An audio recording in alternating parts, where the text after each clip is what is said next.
Bonjour, 29 avril, il fait beau.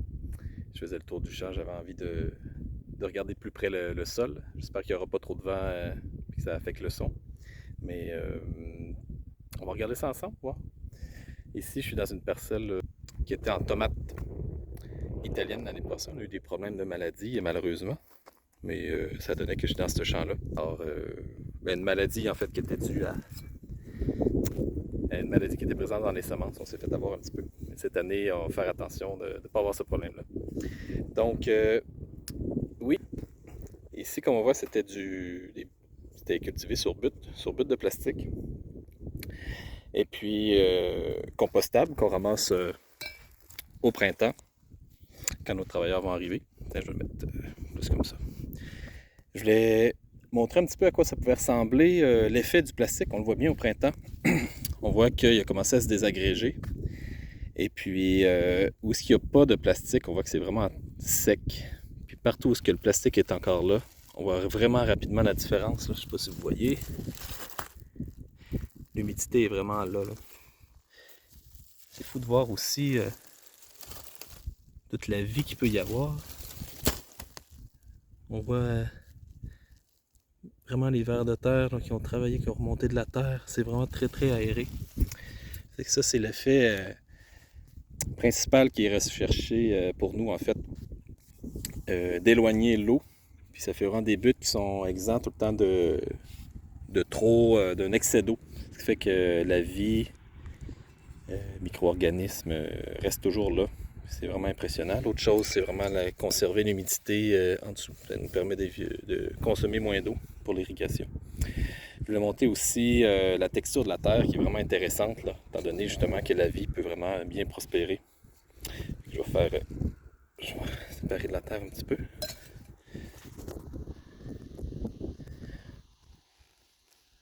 On voit bien que c'est très friable. Ici, c'est plus sec, évidemment.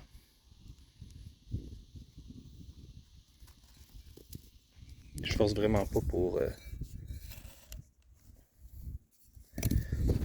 émietter la botte. On voit tous les petits trous. C'est vraiment rempli de vie. C'est vraiment comme du gâteau. Hein? Une autre chose que je voulais vous montrer en même temps. Je vais continuer de descendre pour montrer pourquoi il faut attendre au printemps avant de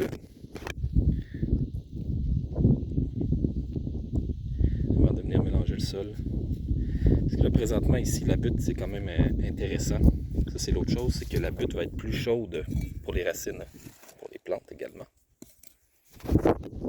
Étant donné que la chaleur peut rentrer sur les côtés, comme ça, ça va réchauffer plus vite. Bon, les plants vont avoir les racines à la chaleur. L'autre chose qu'on vient voir, c'est à quel point ça, au printemps, fait peut-être chaud dans les airs, mais ça n'a pas le temps de se réchauffer. Hein. Vous ne le sentez peut-être pas, mais moi je sens vraiment la fraîcheur qui est ici. Et puis là, ça s'émiette encore. On le voit si je fais attention. C'est vraiment comme du gâteau encore, mais si je viens le compresser, là, je viens détruire la structure du sol. Puis pendant toute la saison, jusqu'à l'année prochaine, le sol va être en moton. J'espère que le vent ne fout pas trop de bordel. Là. Quand c'est sec, il n'y a aucun moyen pour moi de faire une motte. Je ne sais pas si vous voyez. Là. Pourtant, c'est la même texture. Hein? Puis, dès qu'on tombe dans humide et froid, pourtant la structure peut être belle, mais dès qu'on vient la travailler, que ce soit même avec un petit outil, là, en marchant ou quoi que ce soit, là, on vient faire des motons. On va complètement dénaturer la structure du sol. On va être vraiment dans la misère. Fait que présentement, je ne peux pas rentrer au champ ici.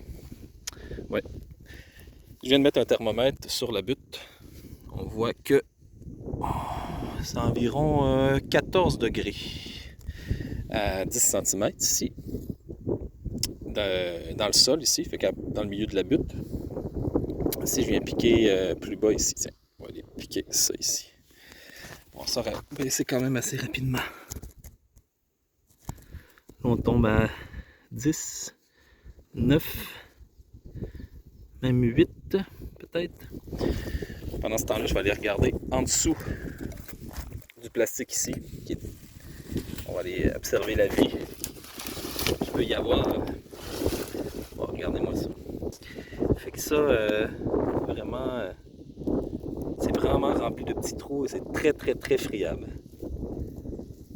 C'est vraiment agréable. Faut dire que pendant l'été, ça va être rempli de petites radicelles, de petites racines.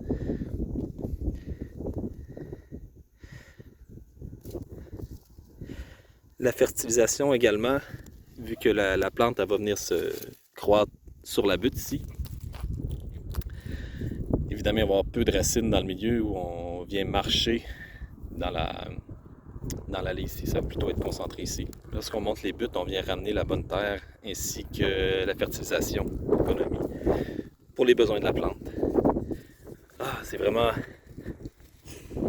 de la belle terre. C'est pour ça qu'il faut attendre avant de venir la travailler. Si on vient regarder ici, où il y avait l'effet du plastique, ah, tiens, un petit verre de terre ici. Coucou! On voit que, comme je disais, c'est déjà plus humide. C'est bon pour l'été, pour rentrer au printemps, mais là, déjà ici, là, je sens que c'est très humide. Puis que c'est peut-être pas très agréable à regarder, je fais juste filmer le sol, mais c'est pour que vous puissiez voir de quoi. Donc, même chose ici, là, dès qu'on vient très humide. Fait qu'en été, ça fait vraiment un bon effet pour éviter l'évapotranspiration. Ben, de l'évapotranspiration, mais l'évaporation avec le vent et tout ça, là, avec le soleil. Comme ça, l'eau passe juste aux tomates. Donc ici, pour la température, on était justement à 8 degrés. À 8 degrés. C'est quand même pas si mal, en fait, mais c'est au moment. Il faut attendre. Là, on est dans un sol ici, un loam sableux. C'est une belle texture de sol quand même. J'ai des parties plus sableuses qui vont réagir différemment en fait. Puis c'est peut-être même un peu limoneux. Chaque type de sol a ses avantages et ses inconvénients. Donc ici, ça retient très bien l'eau. Dans un sable, où je vais aller voir un petit peu plus haut. Ça, c'est plutôt un problème. Là, pendant l'été, il faut vraiment apporter de l'irrigation de l'eau parce que sinon, ça sèche très vite. Je mets ça sur pause, je vais aller dans une partie plus sableuse et puis on va regarder à quoi ça ressemble la température et la texture. Et de retour, donc on a changé de place un petit peu, on est rendu une partie plus sableuse. Donc tantôt j'étais en bas là-bas et sur le dessus ici, on a une partie plus sableuse. C'est vraiment marquant la différence qu'il peut y avoir. Donc ici après une pluie, on peut y aller directement, l'eau s'infiltre et partie. Là-bas c'est différent. Reste longtemps dans le sol, c'est comme une éponge. Ici, c'est différent. On ne peut pas mettre les mêmes cultures. Chaque culture a ses besoins, donc on peut choisir. Donc on va aller voir ici un peu à quoi ça ressemble. Première chose, la température. Hein. Ici, on est encore à 15, même 16 degrés à 10 cm.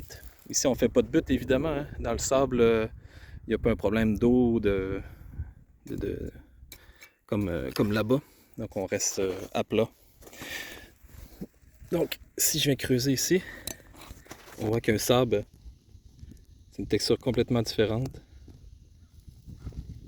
On va pas voir les petits agrégats ou que très peu. C'est très sableux ici. C'est très propice à la production de légumes, des sols comme ça.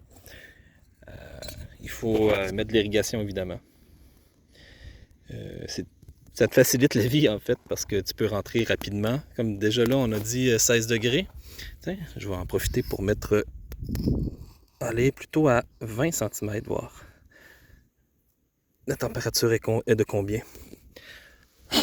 Là, on voit déjà la température de 110. Mais ici, travailler un sol froid, c'est pas très dérangeant. Un sable, comme on dit, ça se compacte vite et décompacte vite. C'est pas comme l'autre type de sol. Fait qu'on est rendu, un 9, 8, c'est à peu près la même chose que là-bas. Mais vraiment, en surface, ça se réchauffe vraiment très rapidement.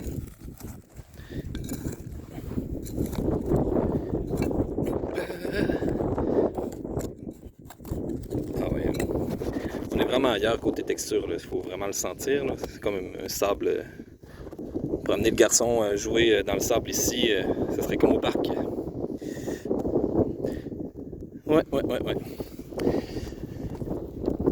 Fait que c'est surtout en fait en bas que je vais montrer la différence sur les buttes avec le plastique. Pour conserver l'humidité, rehausser pour les racines et tout ça. Puis qu'il peut y avoir différents types de sols. Certains endroits, on est mieux d'y aller avec une butte comme ça, avec le plastique pour la chaleur, pour garder l'humidité. Et puis je rappelle, c'est un plastique compostable qu'on retire pour le bio. Ils demandent de faire ça. Au printemps, on va venir avec des râteaux. On va tout retirer ça. Et puis pourquoi on fait ça? Ça coûte plus cher, c'est du temps. Mais moi, j'aurais horreur d'avoir du plastique qui resterait dans le champ. Fait que tout ce qui est plastique compostable, évidemment, ben, dans quelques années, il n'aura plus du tout. Donc, c'est pour ça qu'on procède comme ça. Donc, ben, j'ai assez parlé assez longtemps. Donc, si je pense à autre chose, ben, je ferai d'autres vidéos. OK, au revoir.